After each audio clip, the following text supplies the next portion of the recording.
ఈ రోజు మనం ఈ సంక్షేమ పథకాలు ఒక డిపార్ట్మెంట్ కాదండి, ప్రతి డిపార్ట్మెంట్ లో కూడా మనకు వెల్ఫేర్ ప్రోగ్రామ్స్ ఉన్నాయి.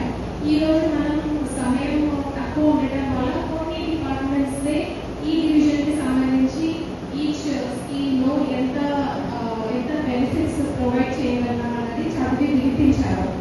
ఇంకా చాలా డిపార్ట్మెంట్స్ ఉన్నాయి, అందులో కూడా సంక్షేమ పథకాలు అమలు అవుతున్నాయి. వీటి గురించి మీకు గ్రామ లెవెల్లో పంచాయత్ సెక్రటరీస్ ఉన్నారు. ఇప్పుడు మనకు కొత్తగా ఎలక్ట్ అయిన సర్పంచ్లు ఉన్నారు. వీరందరికీ కూడా మనకన్నా ఎక్కువ అవగాహన ఉంటుంది. సో అందరూ కూడా తెలుసుకోవాలని రిక్వెస్ట్ చేస్తున్నారు. మీరు తెలుసుకుని మీ చుట్టూ ఉన్న వాళ్ళకి చెప్పాలి. ఈ సంక్షేమ పథకాలు or any citizen service government మనకి ఇప్పుడు న్యూగా చాలా చాలా సర్వీసెస్ ప్రొవైడ్ చేస్తున్నారు. ఈ సర్వీసెస్ యూటిలైజ్ చేసుకోవడంలో లేదా ఈ సంక్షేమ పథకాల లబ్ధి పొందే ప్రాసెస్ లో మీకు ఎటువంటి ఇబ్బంది జరిగినా కూడా మీరు అధికారులను దగ్గరికి వెళ్ళి అడగవచ్చు. ఒక దగ్గర సాల్వ్ అవ్వకపోతే, ఒక దగ్గర అధికారులు పని చేయకపోతే అన్ని చోట్ల చేయలేదు కాబట్టి మీరు దాని పైనకి వెళ్ళి అడగాలి. ఇంకా మనం మొత్తం హైలైట్ ఉంది. ఇప్పుడు 2 రోజుల క్రితం కూడా మన గవర్నమెంట్ ఇంకొక డెసిషన్ తీసుకున్నారు. అధికారులు ప్రజలకు ఇంకా దగ్గరగా ఉండాలని, వాళ్ళకి అందుబాటులో ఉండాలని మనకు ప్రజావాణి మండే రోజు జరిగే ప్రజావాణి మనకు సబ్ డివిజనల్ లెవెల్లో కూడా కండక్ట్ చేసుకోమని చెప్పారు. కనుక ఇప్పుడు నుంచి సబ్ డివిజనల్ లెవెల్లో నారాయణగఢ్ సబ్ డివిజన్ కి సంబంధించిన ప్రజావాణి సబ్ కలెక్టర్ ఆఫీస్ లో జరుగుతుంది. ప్రతి ఒక్క డిపార్ట్మెంట్, ప్రతి ఒక్క లైన్ డిపార్ట్మెంట్, అట్లాగే మన మండల్ ఎంపీడీఓస్, ఎంఆర్ఓస్ కూడా అక్కడే ఉంటారు. మీకు ఈ సంక్షేమ పథకాలు అండ్ ఇంకా వేరే సిటిజన్ సర్వీసెస్ దీనికి సంబంధించి ఎటువంటి కంప్లైంట్ ఉన్నా కూడా దయచేసి వచ్చి మీ కంప్లైంట్ ని రిజిస్టర్ చేసుకోండి. ప్రతి కంప్లైంట్ ని మనం సిజిటి పోర్టల్ యూజ్ చేసి యూనిక్ ఐడి ఇచ్చి ట్రాక్ కూడా చేస్తాము. అండ్ ఇండివిజువల్ కంప్లైంట్స్ కాదండి, మీకు తెలిసింది ఒక పర్టికులర్ పిహెచ్సిలో ఏదో వాటర్ ప్రాబ్లం ఉంది లేదా ఇంకొక స్కూల్లో ఈ ప్రాబ్లం ఉంది అన్న కొంచెం రెస్పాన్సిబిలిటీ ఆ ఊరు మనకి అన్న ఉద్దేశంతో కూడా మీరు ముందుకు వస్తే ఆటోమేటిక్ కూడా టేకప్ చేస్తాం. కాబట్టి మీకు ఎటువంటి ఇబ్బంది ఉన్నా కూడా మా వరకు తీసుకురండి. అండ్ మోస్ట్ ఇంపార్టెంట్లీ ఈ పథకాల గురించి అవగాహన మీరు కల్పించుకోండి. మీ ద్వారా ఒక 10 మందికి కల్పించండి. ఈ పథకాలు లబ్ధి పొందడంలో ఎటువంటి ప్రాబ్లం ఉండకూడదు. ఉన్నది అంటే మీరు మా దగ్గర తీసుకురావాలి, అది సాల్వ్ అవ్వాల్సిందే. ఈ ప్రాసెస్ లో ఎవ్రీబడి ఈజ్ రెస్పాన్సిబుల్. మన అధికారులు రెస్పాన్సిబుల్, మన కొత్తగా ఎన్నికైన ప్రతినిధులు రెస్పాన్సిబుల్, ప్రజలు రెస్పాన్సిబుల్. అల్టిమేట్లీ పబ్లిక్ మనీ ఎవరికైతే మోస్ట్ నీడెడ్ వాళ్ళకి చేరడం చాలా ఇంపార్టెంట్. Thank you. ఎందుకంటే సంగారెడ్డి ఒక పెట్రోల్ చేస్తున్నారు, మైలేజ్ పెరిగిస్తూ ఉన్నారు.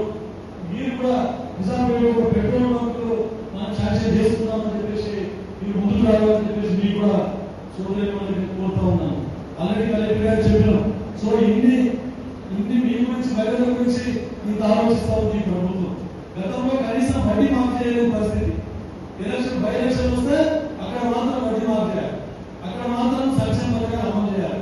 వేరే దగ్గర ఎక్కడ సంక్షేమ పథకాలు అమలు చేసిన దాఖలాలు లేవు అన్నారు. దళితులకే ముఖ్యమంత్రి అన్నారు, 3 ఎకరాల భూమి అన్నారు, ఇంటింటి ఉద్యోగం అన్నారు. మరి ఇవన్నీ చేశారు. మరి ఎక్కడ చేశారు? ఎక్కడ చేసిందా? ఇంటింటి ఉద్యోగం ఇచ్చిందా? 3 ఎకరాల భూమి ఇచ్చిందా? మనం నమ్మకం 2 ఎకరాల వరకు 1 ఎకరం ఇస్తాం, 1 ఎకరం ఉన్న వరకు 2 ఎకరాలు ఇస్తాం, 3 ఎకరాలు భర్తీ చేస్తామన్నా. ఇందిరాగాంధీ ఇచ్చిన భూమి ఉంచుకోకపోతే చాలు. శ్మశాన వాటికల పేరు మీద, కంపెనీ గారి పేరు మీద, పల్లె ప్రకృతి వనాల పేరు మీద, క్రీడా ప్రాంతాల పేరు మీద దౌర్జన్యంగా అసలు చట్టం ఫాలో కాకుండా బలవంతంగా పోలీసులను పెట్టి అవన్నీ ఉంచుకొని అసైన్మెంట్స్ ఉంచుకొని ఇవన్నీ కట్టడం జరిగింది. కానీ ఇందిరాగాంధీ గారి ప్రభుత్వం ఆ రోజు నుంచి ఈ రోజు వరకు మన్మోహన్ సింగ్ గారి ప్రభుత్వం కాంగ్రెస్ హయాంలో ఎవరైతే భూమి చుట్టూ బతుకుతా ఉన్నారో వాళ్ళందరికీ కూడా మనము పట్టాలు ఇవ్వడం జరిగింది, బ్యాంకు ద్వారా రుణాలు ఇవ్వడం జరిగింది.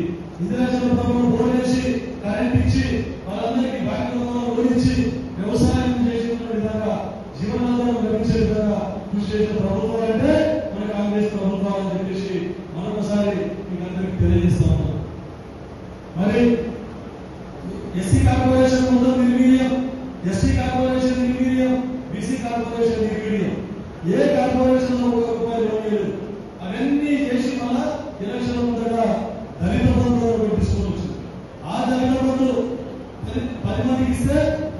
స్టార్ట్ చేయాలి. చేసి వాళ్ళందరికీ కూడా ఎవరికి రాలేదు ఎలక్షన్ అయిపోయి తర్వాత ఇప్పుడు కాంగ్రెస్ ప్రభుత్వాలు జరుగుతారని మీరు అందరూ చూస్తా ఉన్నారు. మీకు తెలుసు ఉద్యోగస్తులు రిటైర్మెంట్ కాగానే వారికి బెనిఫిట్స్ ఉంటాయి. ఆ బెనిఫిట్స్ అని ఇవ్వాలి. ఆ బెనిఫిట్స్ అని ఇవ్వాలని చెప్తే ఇవ్వాల్సి వస్తుందని తప్పించుకొని 58 సంవత్సరాల రిటైర్మెంట్ ఏజ్ ఉంటే 61 సంవత్సరాలకు పెంచడం జరిగింది.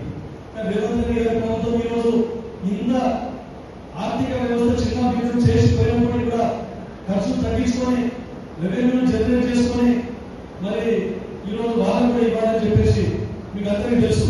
ఎమ్మెల్యేల ఎమ్మెల్సీల జీతాలను కూడబెట్టి రిటైర్ అయిన వరకు వాళ్ళ బెనిఫిట్స్ ఇవ్వాలని చెప్పేసి ఈరోజు ప్రతిపాదించడం జరిగిందని చెప్పేసి మీకు అందరికీ చెప్తాను.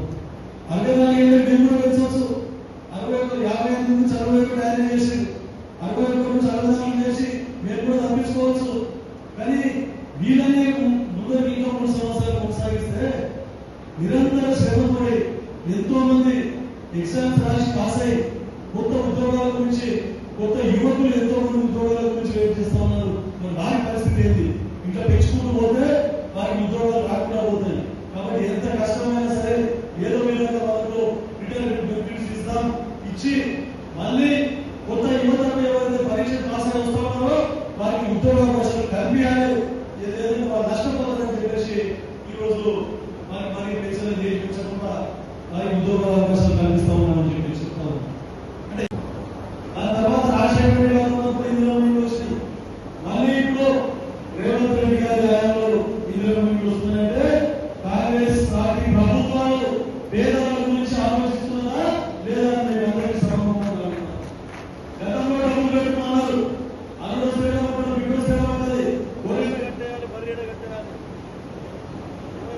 ఏమో పెద్ద పెద్ద కథలు చెప్పి ఒక్క డబ్బులు పెట్టుకోలేదు. నారాయణపేట 900 ఇళ్ళు అన్నీ ఉన్నాయి. కొన్ని నిజాంపేట కొన్ని పీపుల్ అలా చేసి ఇక్కడ కూడా చేయలేదు. ఇంకా నాశనకం అన్నింటిలో ఉండడానికి కూడా చాలా భయపడుకుంటున్నారు వాళ్ళు కూడా.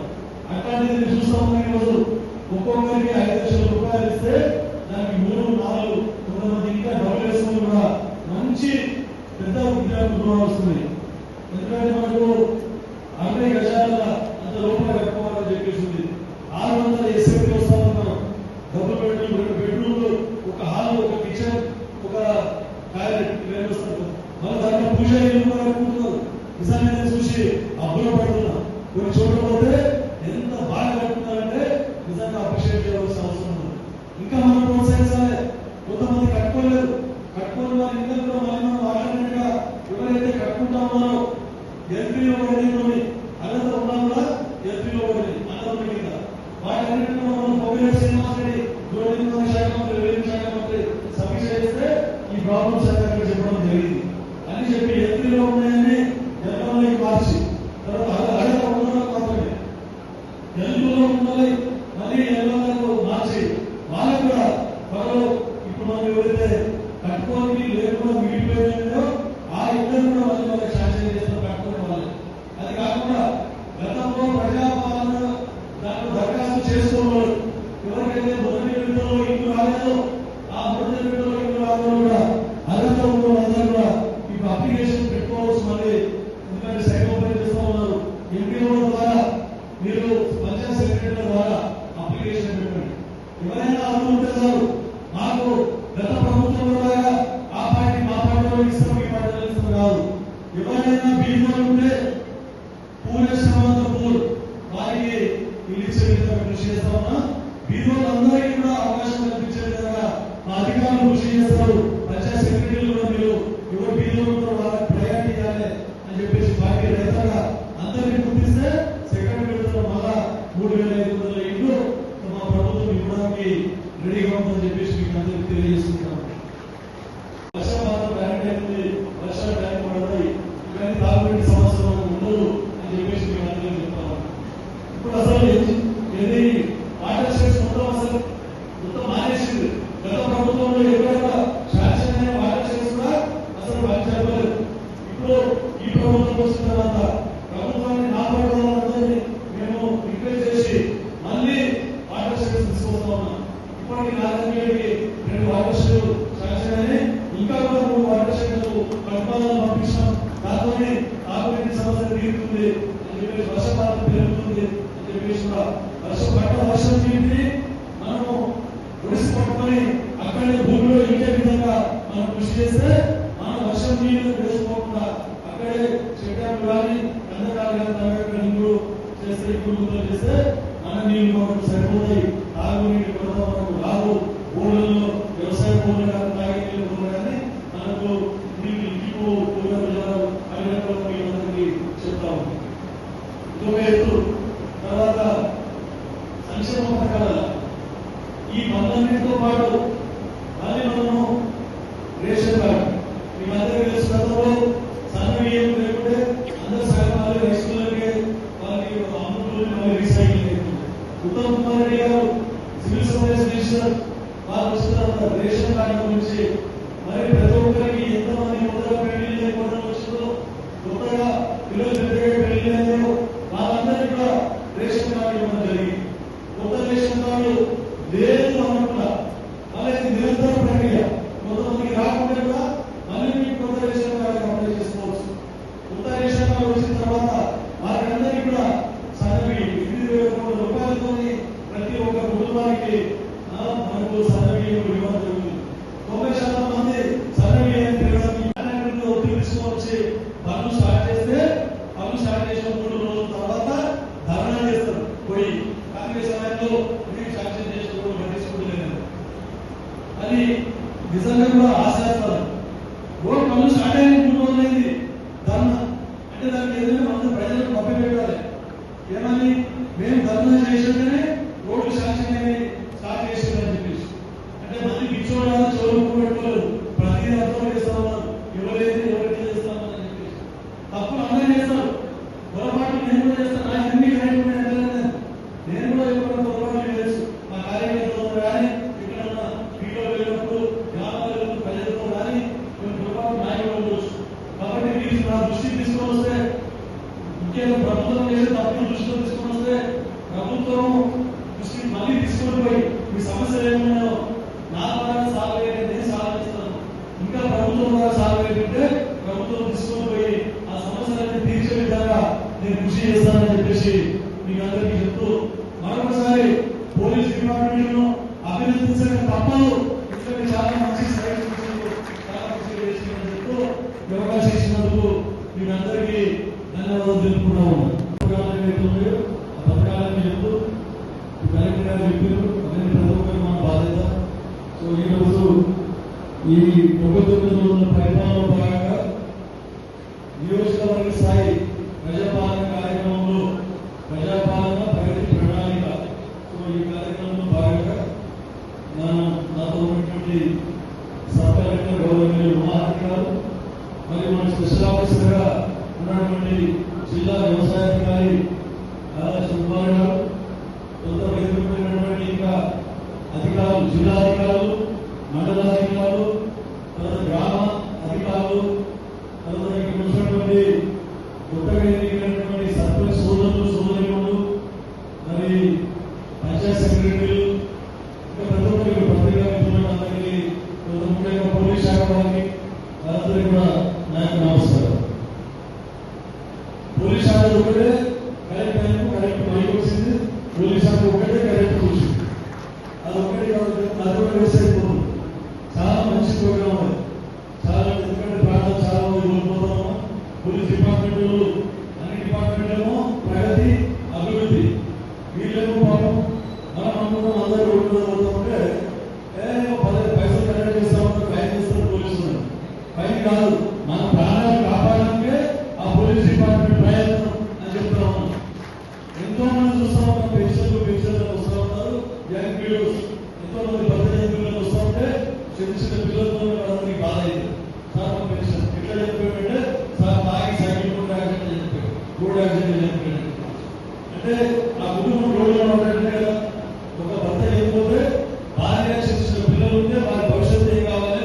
కాబట్టి రోడ్డు భద్రతా వారోత్సవాలని మన ముఖ్యమంత్రి రేవంత్ రెడ్డి గారు ఎవ్వరూ పెట్టని విధంగా రోడ్డు భద్రత గురించి మొత్తం ఇంత నిబద్ధతలో ఇది ఏర్పాటు చేయడం జరిగింది. అదొకటే కాకుండా డ్రగ్స్ డీలర్లు చాలా మాదకమైన యువత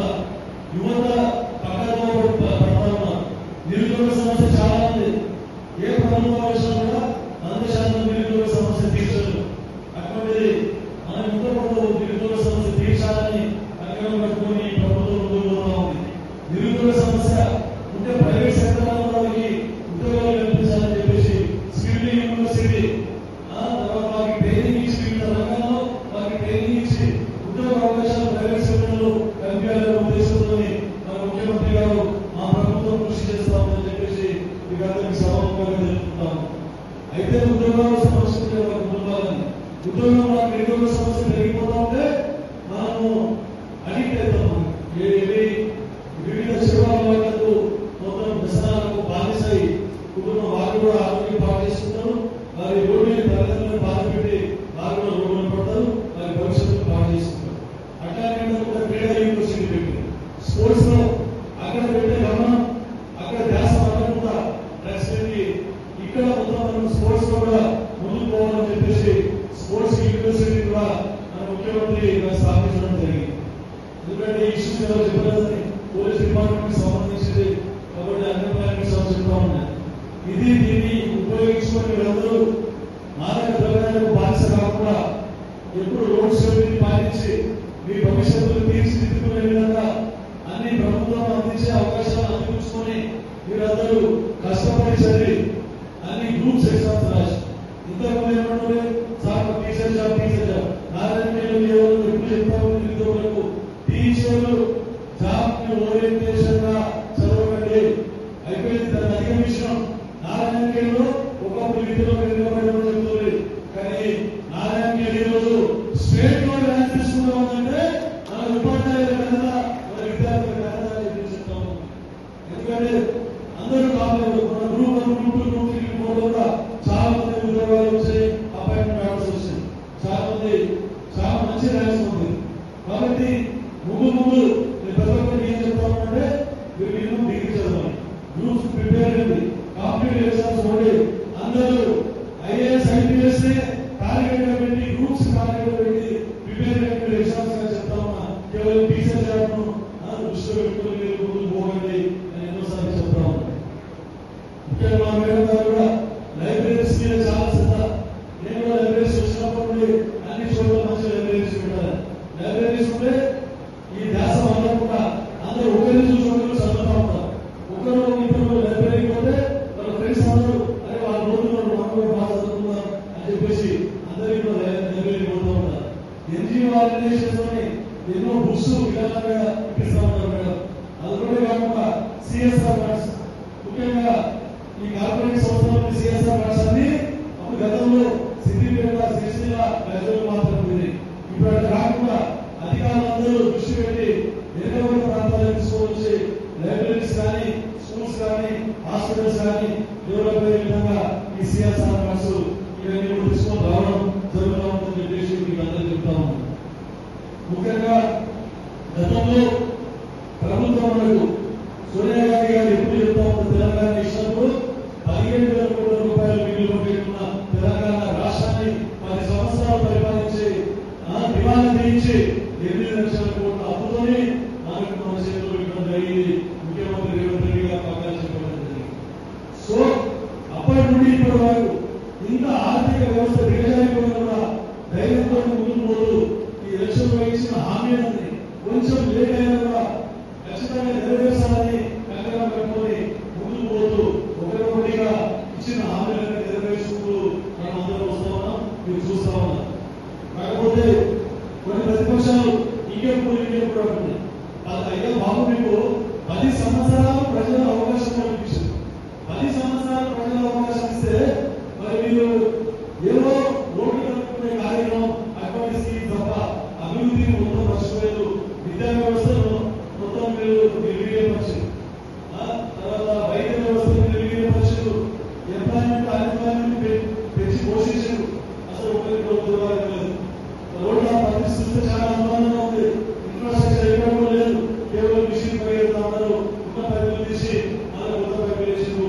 49,000 కోట్ల రూపాయలు వృధాగా ఖర్చు పెట్టి ఒక 50% 60% సక్సెస్ అయినచ్చు. కానీ అది పర్మనెంట్ ప్రణాళిక కాదు. ఎక్కడో 100 కిలోమీటర్ల దూరం నుండి నీటి స్కూల్ స్థాపన అంటే అది కుదరదు. ఈరోజు దిగ్విజయం అసలు పైప్ లైన్ కూడా లీక్ చేస్తుంది. మెటీరియల్స్ దాని వల్ల కాంగ్రెస్ ప్రభుత్వాలను కాంగ్రెస్ పార్టీ ఆ పేరు చేస్తూ ఉన్నారు. నాశనం పైపులేస్తూ కరెంట్ వాటర్ ట్యాంక్ నీళ్ళు చేయలేదు. మళ్ళా గతంలో కాంగ్రెస్ హయాంలో చేసినటువంటి ఏ గ్రామాలలో తాగునీటి సమస్యను బోర్లు కానీ ఉత్తర వాటర్ సోర్స్ని తాగునీటి వ్యవస్థ ఉంది. ఈ మిషన్ రావడం వాటన్నింటినీ రిపేర్ చేసి బోర్లు రిపేర్ చేయలేదు, కొత్త బోర్లు లేదు, బోర్లు రిపేర్ చేయలేదని చెప్పేసి ఈ రోజు కొత్తగా యువకులు చాలా మంది సర్పంచులు చాలా ఉద్యోగంతో పనిచేస్తా ఉన్నారు. కష్టపడి అదే మేము ప్రజలకు ఈ బాధపడుతున్నాం. ఎందుకంటే నా దగ్గర ఈ రోజు చాలా మంది సర్పంచ్ అన్ని పార్టీల సర్పంచ్ దగ్గర చూస్తా ఉన్నారు.